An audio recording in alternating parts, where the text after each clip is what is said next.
سبيل الدموع سبيل مريح. شعرائے جاہلیت کے کلام میں یہ بات پتہ چلتی ہے کہ شرفائے عرب میں جلباب کا رواج تھا. لونڈیاں نہیں پہنتی تھی، لیکن جو شرفاء آزاد لوگ تھے ان کی خواتین جلباب پہنتی تھیں. اس میں بہت سے عرب شاعروں کے شعر آتے ہیں جس میں اس لفظ کا استعمال موجود ہے. مثلا قبیلہ حذیل کی ایک شاعرہ نے ایک شعر کہا ہے. وہ اپنے کسی مقتول کے مرثیے میں کہتی ہے، تمشی السنور الیہ وہی لاہیۃ مشی العذارى علیہن الجلابیب. اس کا معنی مشی العذارى، مشی کہتے ہیں چال، عذارى کنواری لڑکیوں کی. کسی کی چال کے اوپر بات کرتی کہ اس کی چال ایسے تھی کہ جیسے کنواری لڑکیاں علیہن جلابیب، اپنے اوپر جلباب پہنے بڑی چادریں اوڑھ کر جا رہی ہوں. نہیں ایک جیسے جھنڈ جا رہا ہوتا ہے. یہ شعر کو ایک کوٹ کیا گیا صرف لفظ کو واضح کرنے کے لیے، اس سے کوئی اسلام کے حکم کی بات نہیں ہو رہی. تو اس سے کوئی شک نہیں رہ جاتا کہ عورت کو گھر سے نکلتے وقت اپنے جسم کے ساتھ ساتھ اپنے لباس کی بیوٹی اور اپنے لباس کی خوبصورتی کو بھی چھپانے کا حکم ہے. اور اس کے لیے جس چیز کے استعمال کا کہا گیا ہے وہ جلباب ہے، جو عام سوٹ کا دوپٹہ نہیں ہے، اس کے علاوہ چیز ہے. کوئی بھی بڑی چادر جو بذات خود خوبصورت نہ ہو، زینت نہ ہو، کیونکہ اس سے زینت چھپانا مقصود ہے، جس پہ گوٹے کناری نہ لگے ہوئے ہوں. کیونکہ بعض لوگ حجاب جلباب بھی پہنتے ہیں، اور خاص طور پر جو عرب ملکوں سے عبایا نام کی چیز آتی ہے اس کے اوپر ایسے ایسے نقش و نگار بنے ہوئے ہوتے ہیں کہ وہ سمجھ میں نہیں آتا کہ یہ پردے کا لباس ہے یا زینت کا لباس ہے. تو جلباب ایسی ہونی چاہیے کہ جس کے اوپر پھر خوبصورتی نہ ہو، کیونکہ وہ خوبصورتی کو چھپانے کے لیے استعمال ہوتا ہے. اب یہاں پر چادر کی نہ لینتھ بتائی گئی ہے، نہ اس کا ڈیزائن بتایا گیا ہے، اور نہ ہی یہاں کوئی اور خاص قسم کا کوڈ بتایا گیا ہے. یہ پھر سہولت پر چھوڑ دیا گیا ہے ہر علاقے کی خواتین کے لیے. اس میں پھر کچھ موسم کا ایلیمنٹ بھی ہوتا ہے، کچھ کپڑے کی بناوٹ پہ بھی ڈپینڈ کرتا ہے، کچھ یہ ہے کہ خاص قسم کے جیسے ڈریس کے سٹائل ہوتے ہیں. اسی طرح سہولت کے لیے بعض لوگ اس کو کھلا لے کے ہاتھوں سے لپیٹ لیتے ہیں، بعض لوگ اس کو سی لیتے ہیں اور گاؤن کی شکل میں لے آتے ہیں. اور گاؤن بھی پھر قمیص جیسا نہیں کہ ٹائٹ ہو فٹنگ والا کہ جو قمیص بن جائے. یہاں قمیص پہننے کا حکم نہیں دیا گیا، چادر کا حکم دیا گیا ہے. اور اگر چادر کا آپ گاؤن بنا رہے ہیں تو وہ ڈھیلا ہونا چاہیے جس سے فگرز نمایاں نہ ہو. جس گاؤن میں فگرز نمایاں ہو وہ پھر جلباب کا معنی پورا نہیں کرتا، اسلام کے اس حکم کی روح کو پورا نہیں کرتا. کیونکہ ایسا ہو کہ جو نہ شفاف ہو کہ اتنا سی تھرو کہ ہر چیز اندر سے نظر آئے، اور نہ وصاف ہو کہ ایسا ٹائٹ کہ ایک ایک عضو جو ہے وہ نمایاں ہونے لگے، پتہ ہی نہ چلے کہ قمیص پہنی ہے یا جلباب پہنا ہے. اور پھر یہاں پر کیا حکم ہے کہ یدنین علیہن من جلابیبہن، ان چادروں میں سے کچھ حصہ، من کیا ہوتا ہے؟ بعض حصہ وہ ایسا رکھیں کہ جو اپنے اوپر سے لٹکا لیں، جس میں گھونگھٹ کا معنی ایک طرح سے آ رہا ہے. یعنی وہ آگے کو کچھ آ رہا ہو کہ جس سے وہ ایک خوبصورتی کا جو عنصر ہے وہ چھپ جائے. اس میں ہم دیکھتے ہیں عہد رسالت کے قریب ترین زمانے کے مفسر کیا کہتے ہیں. ابن جریر اور ابن المنذر کی روایت ہے کہ محمد بن سیرین نے حضرت عبیدہ السلمانی سے اس آیت کا مطلب پوچھا. یہ حضرت عبیدہ حضور کے زمانے میں مسلمان ہو چکے تھے مگر حاضر خدمت نہ ہوئے. حضرت عمر کے زمانے میں مدینہ آئے اور وہیں کے ہو کر رہ گئے، اور یہ فقیہ تھے. ان سے جب پوچھا گیا تو انہوں نے جواب میں کچھ کہنے کی بجائے اپنی چادر اٹھائی اور اسے اس طرح اوڑا کہ پورا سر، پیشانی اور منہ ڈھک گیا اور آنکھ کھلی رہی. ابن عباس قریب یہی تفسیر کرتے ہیں ان کے جو اقوال ابن جریر وغیرہ نے نقل کیے ہیں وہ کہتے ہیں کہ اللہ تعالیٰ نے عورتوں کو حکم دیا ہے کہ جب وہ کسی کام کے لیے گھروں سے نکلیں تو اپنی چادروں کے پلو اپنے اوپر سے ڈال کر منہ چھپائیں اور صرف آنکھیں کھلی رہیں. علامہ ابو بکر جساس کہتے ہیں، ابو بکر جساس، احکام القرآن ہے ان کی، جلد 3 صفحہ 458 پر، کہ یہ آیت اس بات پر دلالت کرتی ہے کہ جوان عورت کو اجنبیوں سے اپنا چہرہ چھپانے کا حکم ہے اور اسے گھر سے نکلتے وقت ستر اور عفت مآبی کا اظہار کرنا چاہیے تاکہ مشتبہ سیرت و کردار کے لوگ اسے دیکھ کر کسی لالچ میں مبتلا نہ ہوں. علامہ زمخشری کہتے ہیں کہ وہ اپنے اوپر اپنی چادروں کا ایک حصہ لٹکا لیا کریں اور اس سے اپنے چہرے اور اپنے اطراف کو ڈھانک لیں. علامہ نظام الدین نیشا پوری کہتے ہیں کہ اپنے اوپر چادر کا ایک حصہ لٹکا لیں. اس طرح عورتوں کو سر اور چہرہ ڈھانکنے کا حکم دیا گیا غرائب القرآن میں. امام راضی کہتے ہیں کہ اس سے مقصود یہ ہے کہ لوگوں کو معلوم ہو جائے کہ یہ بدکار عورتیں نہیں ہیں، کیونکہ جو عورت اپنا چہرہ چھپائے گی حالانکہ چہرہ سطر میں داخل نہیں، اس سے کوئی شخص یہ توقع نہیں کر سکتا کہ وہ اپنا سطر غیر کے سامنے کھولنے پر راضی ہوگی. اس طرح ہر شخص یہ جان لے گا کہ باپردہ عورتیں ہیں اور ان سے زنا کی امید نہیں کی جا سکتی. یہ تفسیر کبیر ہے امام راضی کی، اس کے جلد 6 صفحہ 591 میں ہے. اور اس کی حکمت کیا بتائی گئی، علت کیا ہے؟ ذالک ادنی ان یعرفن، یہ اس لیے حکم دیا جا رہا ہے کہ مسلمان عورتیں پہچان لی جائیں. ظاہر ہے کہ جو عورت صرف جسم نہیں، سر بھی، سر نہیں، چہرے کا کچھ حصہ بھی چھپا کر جا رہی ہے تو دیکھنے والے اسے دیکھ کر پہچان جاتے ہیں کہ یہ دنیا کی باقی ساری عورتوں سے مختلف ہے، کیونکہ باقی سارے مذاہب میں عورتوں کے ڈریسز ملتے جلتے ہوتے ہیں. آپ چائنا میں دیکھیں، امریکہ میں دیکھیں، برطانیہ میں دیکھیں، دنیا کے چاہے کوئی کرسچن ہو یا جیو ہو یا کسی اور مذہب کی بدھ مت کی ہو فالوور، تو خواتین کا عموماً ایک ہی طرح کا کلچر کے اعتبار سے حال حلیہ ہوتا ہے. لیکن ان سارے کلچرز میں ایک مسلمان عورت کہیں پر بھی ہو، خواہ چائنا میں ہو یا امریکہ میں ہو، وہ اپنے اسلامی لباس میں ہوگی. ذالک ادنی ان یعرفن، یہ اس کی پہچان ہے. حجاب اور پردہ مسلمان عورت کی شناخت ہے، آئیڈینٹی ہے، پہچان ہے. اور یہ کہا گیا کہ یہ اس لیے پہنے کہ پہچانی جائیں یہ مسلمان عورت جا رہی. اور اگر مسلمان عورت غیر مسلم عورتوں کے ہجوم میں پہچانی ہی نہیں جا رہی تو اس کا مطلب ہے کہ اس نے اسلام کی روح کو سمجھا ہی نہیں، اسلام کے حکم پر عمل کیا ہی نہیں. ان یعرفن فلا یؤذین، پھر نہ ستائی جائیں. یعنی جب پہچانی جائیں گی کہ یہ عورتیں خود کو چھپانے والی ہیں تو کوئی ان سے کسی قسم کا غلط مطالبہ نہیں کر سکے گا، کوئی لمٹس کراس نہیں کر سکے گا. یعنی حجاب صرف جسم کا حجاب نہیں، ایک مرد اور عورت کے درمیان ایک آڑ ہے، ایک رکاوٹ ہے کہ بس تمہاری لمٹس یہاں ہے، اس سے آگے مت بڑھو. عورت جب اپنے جسم کی نمائش کرتی ہے، اپنے زیب و زینت کی نمائش کرتی ہے تو وہ مردوں کے لیے اٹریکشن کا اور ایک خاموش دعوت کا سبب بنتی.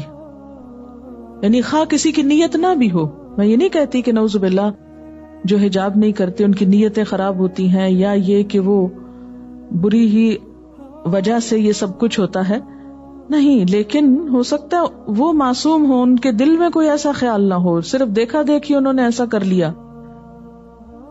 مگر اس کا نقصان کیا ہے کہ دوسرے لوگوں کی نگاہوں کو کس طرح روکیں گی.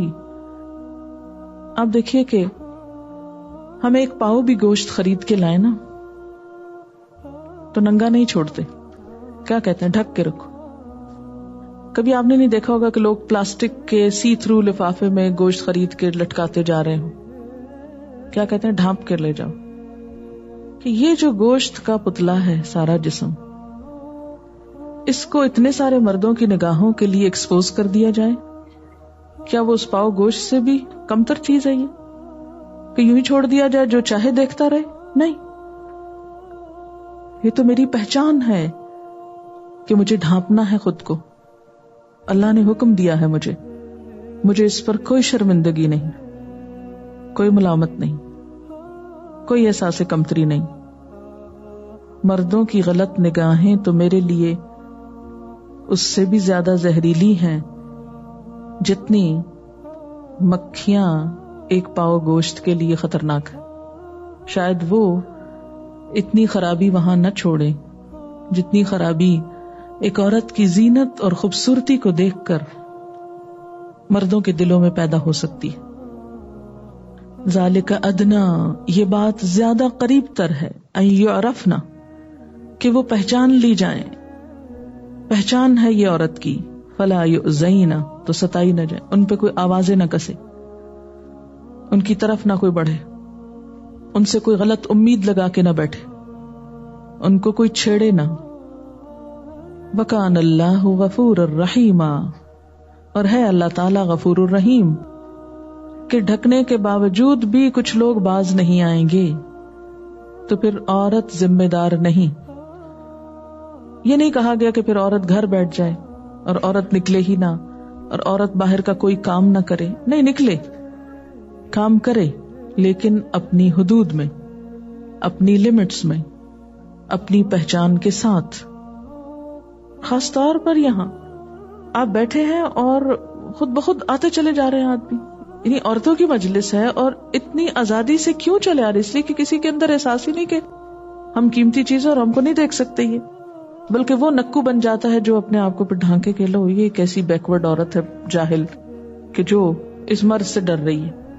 اچھا، پھر آپ دیکھیں کہ جہاں چہرے کی بات کی بھی جاتی ہے نا، تو اس میں بھی آپ دیکھیں کہ جیسے ملیشینز وغیرہ یا جن ملکوں میں ہوتا ہے تو اسکارف یہاں نہیں ہوتا، وہاں بھی کچھ نہ کچھ وہ آپ نے دیکھا ہوگا کہ اس طرح پہنا جاتا ہے کہ یعنی یہ حصہ ڈھک جاتا ہے، اور پھر یہاں سے اتنا پہنتے ہیں کہ یہ ڈھک جاتا ہے. جیسے ایران میں آپ دیکھیں کہ بالکل ایک چھوٹا سا حصہ، اور پھر جب سے کہا کہ نگاہیں اپنی جھکا کے رکھو تو اس میں تو کہیں یہ نہیں آتا کہ دلیری کے ساتھ ہر ایک کے سامنے جیسے چاہو بات کرتے رہو. اچھا، اسی طرح ہاتھ ملانے کے بارے میں بعض اوقات دیکھا گیا کہ جو رشتہ دار مرد ہوتے ہیں تو خاندان میں چاہے وہ محرم ہو یا نہ ہو سب ہاتھ ملا رہے ہوتے ہیں. بعض اوقات یہ کہہ کے تو بچے سے ہم نے خود پالے تھے، اب کیا ہوا بڑے ہو گئے ہیں. تو اس میں امیمہ بنت رقیہ اپنی بیعت کا ذکر کرتے ہوئے فرماتی کہ میں نے کہا یا رسول اللہ صلی اللہ علیہ وسلم اپنا ہاتھ بڑھائیے کہ ہم آپ سے بیعت کریں. تو آپ صلی اللہ علیہ وسلم نے فرمایا میں عورتوں سے ہاتھ نہیں ملایا کرتا. تو اس سے پتہ چلتا ہے کہ ہاتھ ملانا جو ہے وہ بھی درست نہیں. یہ انٹرنیٹ پہ کسی نے بھیجی. To a Western woman, when you look at me, all you can see is the scarf that covers my hair. My words you cannot hear because you are too full of fear. Mouth gaping, all you do is stare. You think it's not my choice. In your own liberation you rejoice. You are so thankful you are not me. You think I am uneducated, trapped, oppressed, subjugated. You are so thankful that you are free. But Western woman, you have got it all wrong. You are the weak and I am the strong. I have rejected the trap of man. Fancy clothes, low necks, short skirts, these are devices of pain and hurt. I am not falling for that little plan. I am a person with ideas and thoughts. I am not for sale. I can't be bought. I am me, not a fancy toy. I won't decorate anyone's arm, nor be promoted for any charm. There is more to me than playing coy, living life as balanced game. Mother, daughter, wife, nurse, cleaner, cook, lover, and still bring home a wage. Who thought up of this modern freedom, where man can love them and man can leave them? This is not freedom, but life in a cage, always jumping to a male agenda, competing on his terms. No job share, no facilities, no feeding and nappy changing amenities, no time off for menstrual pain, hormones they'll off, what a shame. No equal pay for equal skills, your job they can always fill. No promotion until you're sterilized, no promotion until you're sexually terrorized. And this is liberation? Western women, you can live your life. Mine has less strife, I cover and I am respected. Surely that's to be expected. For I won't demean that feminine, I won't live to male criterion. I dance to my own tune, and I hope you see this very soon. As for your own sake, wake up, use your sight. Are you so sure that you are right? Muslim hijab. Do you see someone limited or someone free? All some people can do is just look and stare, simply because they can't see my hair. Others think I'm controlled and uneducated. They think that I'm limited and unliberated. They are so thankful that they are not me, because they would like to remain free. Well, free isn't exactly the word I would have used. Describing women who are cheated on and abused, they think that I do not have opinions or voice. They think that being hooded isn't my choice. They think that the hood makes me look caged. That my husband or dad are totally outraged. All they can do is look at me in fear, and in my eye there is a tear. Not because I have been stared at or made fun of, but because people are ignoring the one up above. On the day of judgment, they will be the fools, because they were too ashamed to play by their own rules. Maybe the guys won't think I'm a cutie, but at least I'm filled with more inner beauty. See, I have declined from being a guy's toy, because I won't let myself be controlled by a boy. Real men are able to appreciate my mind and aren't busy looking at my behind. Hooded girls are the ones really helping the Muslim cause. The role that we play definitely deserves applause. I will be recognized because I am smart and bright, and because some people are inspired by my sight. The smart ones are attracted by my tranquility. In the back of their mind, they wish they were me. We have the strength to do what we think is right, even if it means putting up a lifelong fight. You see, we are not controlled by a mini skirt and tight shirt. We are given only respect and never treated like dirt. So you see, we are the ones that are free and liberated. We are not the ones that are sexually terrorized and violated. We are the ones that are free and pure. We're free of STDs that have no cure. So when people ask you how you feel about the hood, just sum it up by saying, baby, it's all good. یہ کسی نے سوال کیا اور بڑا اہم سوال ہے. لکھا ہے تبرج سے مراد بناؤ سنگھار ہے اور اپنے آپ کو نمایاں کرنا ہے. آج کی سوسائٹی میں اگر کسی بھی تقریب میں ہم شریک ہوں اور ہمارا اسکارف لینا ہی ہم کو نمایاں کر دیتا ہے. لوگ خاص طور پر اس بات کو نوٹ کرتے ہیں کہ یہ اسکارف لے کر نمایاں ہونا چاہ رہی ہے. یعنی لوگ دین کے راستے کو صحیح سمت میں لینے کی بجائے اس کو الٹا رنگ دیتے ہیں. یہ شکر ہے کسی نے سوال کیا. میں اس بات کو واضح کرنا چاہتی ہوں، اور یہ بات واقعی بہت دفعہ آتی ہے کہ یہ نمایاں ہونے کے لیے پردہ کیا جا رہا ہے. آپ نے سورۃ الاحزاب میں ہی دیکھا 2 لفظ استعمال ہوئے، ایک تبرجنا اور ایک ہے یورفنا. تبرجنا کے لیے کیا کہا؟ لا ولا تبرجنا. اور یورفنا کے لیے کہا گیا کہ ادنا ان یورفنا. اب مجھے بتائیے کہ اسکارف لے کر نمایاں ہونا تبرج میں آتا ہے یا یورفنا میں آتا ہے؟ اور یہ مقصود ہے. تبرج کہتے ہیں اظہار زینت، یعنی اپنی چھپائی جانے والی چیزوں کو نہ چھپانا اور ان کو نمایاں کر کے دکھانا دوسرے کو. اور یورفنا پردے کا مقصود ہے کہ تم نمایاں نظر آؤ کہ یہ مسلمان عورت ہے. اور یہ اگر کوئی نیگیٹو رنگ میں لیتا تو لیتا رہے، آپ اللہ کا مقصود پورا کر رہی ہیں نمایاں ہو کر. بہت سے لوگ کہتے ہیں کہ چادر سر پہ لٹکانے کا حکم ہے، نقاب اس میں شامل نہیں. سر پہ کیسے لٹکائی جاتی ہے چادر؟ لٹکا کے دکھائیں سر کے اوپر سے ہی لٹکائی جاتی ہے نا، اوپر تو نہیں لٹکائی جاتی. اور پھر وہ جو حج کی روایت ہے لا تنتقب المرأة المحرمہ، کہ احرام والی عورت نقاب نہ پہنے، تو اس سے کیا پتہ چلتا ہے کہ حالت احرام میں اگر نقاب منع کیا گیا ہے تو اس کا مطلب ہے کہ عام حالات میں نقاب ہوگا. جب بھی اس حالت میں منع کیا گیا نا، اگر عام حالت میں بھی نہیں تو وہاں کہنے کی کیا ضرورت ہے کہ نقاب نہ کرو. جوائنٹ فیملی سسٹم کی کل بات ہوئی تھی کہ ازواج مطہرات کے جو گھر تھے بیوت کا لفظ کیوں آیا ہے. بنیادی طور پر آپ دیکھیے کہ اسلام میں بعض قریبی رشتہ داروں کو بھی نامحرم قرار دیا گیا ہے، اور اسی وجہ سے ایک شوہر کی یہ ذمہ داری بنتی ہے کہ وہ اپنی بیوی کی حفاظت، اس کی عزت و عصمت کی، اور اس کو ایک آزادی کا ماحول دینے کے لیے اس کو شادی کے بعد الگ گھر دے. الگ گھر کا مطلب ولا نہیں ہے، الگ گھر کا مطلب یہ ہے کہ چاہے وہ ایک کمرہ ہو یا جھونپڑی ہو، لیکن اس کی پرائیویسی ہو، کہ جس میں وہ اپنے شوہر کے لیے زیب و زینت کر سکے، جس میں وہ اپنے ریلیکس کر سکے. کیونکہ جس گھر میں نامحرم رشتہ دار مثلا دیور اور جیٹھ ہر وقت رہتے ہوں بیچ میں، وہاں تو انسان باقی زیب و زینت تو کیا سر سے دوپٹہ بھی نہیں اتار سکتا، کھلے عام کام بھی نہیں کر سکتا، تو بہت سی مشکلات کا شکار ہو جاتا ہے. تو اس میں آپ دیکھیے کہ ازواج مطہرات کے بھی چھوٹے چھوٹے حجرے تھے، بڑے بڑے گھر نہیں تھے، لیکن ہر ایک کی اپنی پرائیویسی تھی، اپنی دنیا تھی. تو یہ عورت کی ایک آزادی ہے، یہ عورت کا ایک حق ہے. بسا اوقات معاشی مجبوریاں ایسی ہوتی ہیں کہ الگ نہیں رہ سکتے. بعض اوقات شوہر باہر کمانے گئے ہوتے ہیں, بیویاں اکیلی رہ رہی ہوتی ہیں اور وہ اکیلے گھر میں رہنے کی وجہ ترجیح دیتی ہیں سسرال میں رہیں, پھر وہاں اور رشتے دار بھی ہیں.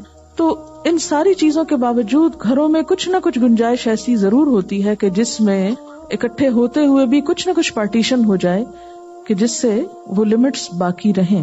دوسرا یہ ہے کہ ایسے رشتے داروں کے ساتھ, جیسے آپ صلی اللہ علیہ وسلم نے دیور کے بارے میں فرمایا کہ الحم هو الموت, کہ دیور جو ہے وہ موت ہے, یعنی باقی سارے نامحرموں میں زیادہ خطرناک چیز ہے, اس لیے کہ وہ شوہر کا بھائی ہے اور اس اعتبار سے بھی یعنی بہت قریب ترین رشتہ ہے, لیکن چونکہ نامحرم ہے اور وہ ایک رشتے کا ایڈوانٹیج بھی لے سکتا ہے اور بسا اوقات ایسی مشکلات سامنے آتی ہیں, اس لیے وہاں اور زیادہ احتیاط کی بات ہے. اب اس احتیاط کا مطلب یہ نہیں کہ انسان گھر میں جلباب پہنے گا, اس میں ایک چادر لے کے اپنا کام کاج کرے, بات چیت ضرورت کے وقت کر سکتا ہے, لیکن انداز ایسا نہ ہو کہ جس سے پھر وہی بات جو پیچھے ابھی یہ واقعہ پڑھا کہ فلا تخضعن بالقول, یعنی ایسے میٹھے لہجے میں بات نہ کی جائے جس سے دوسرا شخص جو دل کی خرابی میں مبتلا, یا عورت کو بلیم نہیں کیا جا رہا, کیا کہا گیا, دوسرے کو بلیم کیا جا رہا کہ جس کے دل میں بیماری خرابی وہ کسی غلط فہمی کا شکار ہو جائے. اب مسئلہ یہ نا کہ ہمارے معاشرے میں اب یہ بہت سے اس طرح کے مسائل ہیں کہ جوائنٹ فیملی سسٹم یہ 3-4 اسی کے قسم کی چیٹیں پڑی ہوئی ہیں. میں سمجھتی ہوں کہ یہ ایک حقیقی مشکل ہے اور اس میں لوگ پھر الٹا دین کو بلیم کرنے لگتے ہیں نا کہ دیکھا نا ہم اسی لیے تو کہتے تھے قرآن نہ پڑھو, یہ پڑھیں گی اور ان کو پتہ چل جائیں گے اپنے حقوق اور یہ ہمارے لیے مصیبت کھڑی کر دیں گے. یعنی اللہ کی نافرمانی میں لوگوں نے اپنی آزادی سمجھی اور اپنے فائدے سمجھے, حالانکہ وہی چیزیں بسا اوقات بربادی کا سبب بھی بنتی ہیں. تو اس میں ایک دم تو چینج نہیں آ سکتا, اور خاص طور پر صرف عورتوں کے قرآن پڑھنے سے بھی مشکل ہو جاتی ہے, کیونکہ عورت کو تو ذمہ داری پتہ چل گئی اور اس کو نبھانا بھی ہے, لیکن شوہر تعاون نہیں کر رہے, ساس سسر تعاون نہیں کر رہے, وہ اس کو اپنے انسلٹ فیل کر رہے ہیں. ایسے موقع پر آپ نے صرف یہ بات نہیں کرنی کہ جی چونکہ قرآن میں لکھا ہے اس لیے آپ ناراض ہوں, نکلیں گھر سے, جو مرضی کریں, ایک فساد کھڑا کرنے کی کیفیت نہ ہو. دین کی تعلیم کو عام کیے بغیر گزارا اور چارہ نہیں. آپ اس کو حوصلے اور صبر کے ساتھ احسن طریقے سے ان باتوں کی طرف توجہ دلائیں کہ جس سے کوئی ہرٹ بھی نہ ہو, جس سے کوئی ایسی سچویشن میں بھی مبتلا نہ ہو کہ کوئی اس کو اپنے خلاف بات سمجھ بیٹھے کہ شاید ہم پہ شک کیا جا رہا ہے یا ہم کو برا بھلا سمجھا جا رہا ہے یا ہم آج تک ہم سے کوئی ایسی بات نہیں ہوئی. کیونکہ بعض جگہوں پر ایسا ہوتا ہے کہ قریب میں رہتے رہتے بہت اچھے تعلقات بھی ہوتے ہیں, بسا اوقات اپنے بھائیوں سے بڑھ کر دیور وغیرہ جو ہیں وہ چاہنے والے ہوتے ہیں اور خیال رکھنے والے ہوتے ہیں, لیکن جو حد اللہ نے قائم کر دی, تو اللہ نے ہم کو بنایا نا, وہ ہم سے زیادہ جانتا ہے, تو جہاں اس نے حد بنا دی بس اس حد پہ رک جانا ہی ہمارے بھلے میں ہے. اور خاص طور پر فری لہجے میں اور بہت گل مل کے بات کرنے میں احتیاط برتنے کی ضرورت ہے. ایک عورت نے اپنا مسئلہ پوچھا تھا کہ وہ جوائنٹ فیملی سسٹم میں رہتی ہے, نماز پڑھنے والی ہے, اچھی سمجھدار عورت, شوہر سے بھی بالکل مطمئن, مگر دیور کے ساتھ 2-3 ماہ میں حرام معاملہ ہو جاتا.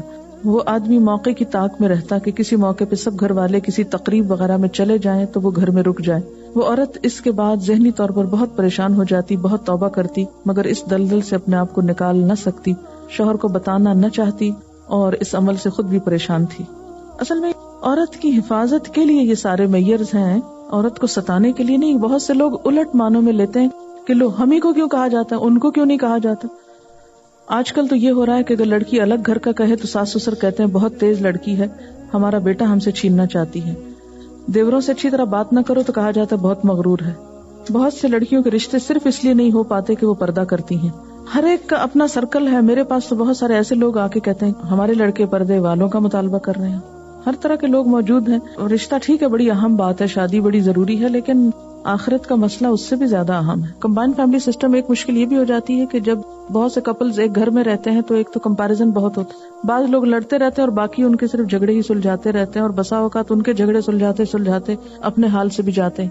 اور بعض اوقات میں نے یہ بھی بہت سی جگہوں پر دیکھا ہے کہ جن دیوروں کی شادی نہیں ہوتی وہ ادھر کی ادھر لگا, یعنی شوہر تو نگرانی کرتے ہی ہیں, وہ ایک اور بہت سے نگران پیدا ہو جاتے ہیں جس کی وجہ سے بسا اوقات مشکل حالات ہو جاتے ہیں. کہتے مجھے اس آیت نے یوم تقلب وجوہہم فی النار, یہاں خاص طور پہ چہروں کی بات کی گئی نا کہ جسم تو سارا ہوگا آگ میں لیکن چہرے کیوں الٹ پلٹ کیے جائیں گے. آپ ذرا غور کیجئے اس آیت پر, یہ انہوں نے لکھ کر بھیجا نا یعنی سارا جسم ہے لیکن چہرے کی بات کیوں کی گئی؟ اصل میں اس لیے بھی بات کرنا چاہتے کہ ابھی چہرے کے بارے میں بہت سے سوال بھی آئے ہیں دوسرے ریفرنس میں، پردے کے ریفرنس میں، کہ چہرے کا پردہ ہے یا نہیں. تو یہاں بھی چہرہ ہی کیوں ذکر کیا جا رہا ہے؟ وجہ کیا ہے؟ انسان کی پہچان چہرے سے ہے. جسم کا اہم ترین حصہ چہرہ ہے، انسان کا خوبصورت ترین معزز حصہ. آپ دیکھیں کہ حضرت موسیٰ علیہ السلام کے لیے جو لفظ یہاں استعمال ہوا ہے قابل غور ہے، وَكَانَ عِندَ اللَّهِ وَجِيهًا، وہ اللہ کے ہاں چہرے والے تھے. تو انسان کی عزت، ذلت، خوشی، غم، دکھ، پریشانی، ڈپریشن، بیماری، مرض، قحط، ہر چیز کا اظہار انسان کے چہرے پر ہوتا ہے. محبت، نفرت، ہر چیز یہیں سے ظاہر ہوتی ہے. یہ چھپ گیا تو سب کچھ چھپ گیا، یہ ظاہر ہوا تو سب کچھ ایکسپوز ہو گیا. جی ہاں، چہرے پر کوئی عیب اور داغ ہو تو سب سے زیادہ اس کی فکر ہوتی ہے. تو جب یہ کہا گیا کہ اللہ تعالیٰ ان کے چہرے الٹ پلٹ کرے گا تو مطلب یہ ہے کہ سب سے پہلے چہروں کو داغدار کیا جائے گا. چہرہ ایک آئینہ ہے نا، ہر چیز کا آئینہ، ہر چیز دکھاتا ہے. اگر اس کو چھپا دیا جائے تو ہاتھوں سے نفرت یا محبت نہیں پتہ چلتی. تو قیامت کے دن بھی انسان کو، یعنی یہ سخت ترین سزا ہے نا، کسی کا چہرہ بگاڑنا سخت ترین سزا ہے. کہتے جسم کو اگر ایک عمارت سے تشبیہ دی جائے اور چہرے کو مین گیٹ سے، تو عمارت کو اگر محفوظ کرنا ہے تو مین گیٹ کو بند کرنا ضروری. سوال ہے سورۃ الاحزاب آیت 59 میں نساء المومنین کا ترجمہ مومن عورتوں کو، مگر تفسیر میں آپ نے کہا مومنوں کی عورتوں کو. برائے مہربانی اس کو واضح کر دیجئے. بات یہ ہے کہ جیسے آپ صلی اللہ علیہ وسلم کو کہا جا رہا تھا نا کہ آپ کہیے اپنی بیویوں کو، اپنی بیٹیوں کو اور مومنوں کی عورتوں کو، یعنی اس سے بتانا کیا مقصود تھا کہ مومن بھی اپنی عورتوں کو کہیں. ٹھیک ہے، اس لیے یہ ایکسپریشن استعمال ہوئی. تو مومنوں کی عورتیں کون ہوگی؟ مومن. تو اس لیے عام طور پر اس کا ترجمہ جو با محاورہ ہوتا ہے وہ مومن عورتیں کر دیا جاتا ہے. اس میں ایسا کوئی غلطی نہیں ہے، لیکن بالکل لفظی ترجمہ اور اس کی روح کیا ہے؟ نساء المومنین. یہ کون سا مرکب ہے؟ نساء المومنین مرکب اضافی ہے، مومنوں کی عورتیں. تو من کی وجہ سے نساء پہ زیر لگی ہے، نساء المومنین ہے. ٹھیک ہے، مضافلہ ہونے کی وجہ سے مومنون کی بجائے مومنین ہے. یوم تقلب وجوہہم، کہ انسان کے چہرے میں جو حواس خمسہ ہے، انسان اپنی زندگی میں انہی سے اللہ کی نافرمانی کرتا ہے. گناہ کے جتنے بھی کام ہیں ان کی ابتدا چہرے سے ہی ہوتی ہے، چہرہ ڈائریکٹ انوالو ہوتا ہے. تو اس سے کیا پتہ چلتا ہے کہ چہرہ انسان کی پوری شخصیت کا نمائندہ ہے، یعنی پورے انسان کا ریپریزنٹیٹیو ہے. رأس سر کو کہتے ہیں نا، تو ہیڈ، کسی بھی ملک کا ہیڈ سر کو بولتے ہیں. اور جسم میں سر کی حیثیت کیا ہے؟ بہت اہم ہے. اچھا آپ دیکھیے، ہاتھ کاٹ دیا جائے تو انسان سروائیو کر لیتا ہے، لیکن اگر ہیڈ اڑا دیا جائے تو سروائیو کرنا مشکل ہوتا ہے. ٹھیک ہے، تو اس لیے سر ہو یا چہرہ، قرآن پاک میں اس کا ذکر اسی وجہ سے بار بار آیا ہے کہ وہ اہم ترین حصہ ہے. سبیل الدموع سبیل